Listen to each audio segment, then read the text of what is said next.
Cette éviction pendant les règles, liée à l'impureté, on la retrouve dans de nombreuses cultures et dans les 3 grandes religions monothéistes, le judaïsme, l'islam et le christianisme. Le point commun aussi entre la Bible, la Torah et le Coran, c'est qu'une femme réglée ne peut pas être une bonne croyante. Une femme, pendant ses menstrues, évidemment, interdiction d'actes sexuels, etc. Mais par exemple, voilà, dans le Coran, elle ne peut pas aller à la mosquée, elle ne peut pas toucher même le Coran. Pareil, dans la Torah, elle est censée ne pas partager la couche de l'homme, etc. Enfin, il y a un truc on doit l'éloigner, en fait, du divin ou du sacré, puisqu'elle représente vraiment l'impureté totale. C'est vraiment là-dessus, ils sont assez d'accord en fait.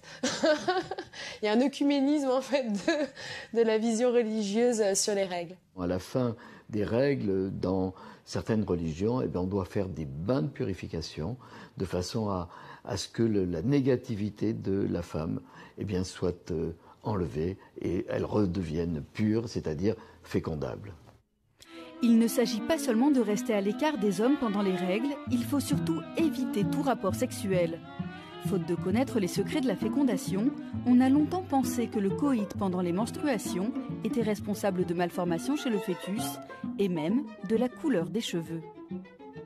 Au Moyen-Âge jusqu'au XIXe siècle, on considérait qu'un enfant roux qui naissait était le signe qu'il y avait eu procréation pendant les règles.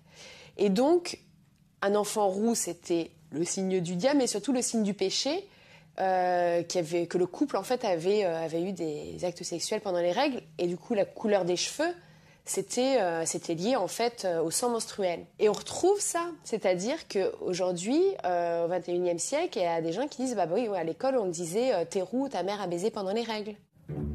Des croyances populaires qui entretiennent le tabou autour des règles. Un tabou qui persiste aujourd'hui jusque dans les publicités pour les protections hygiéniques, où le sang menstruel est encore très souvent représenté en bleu.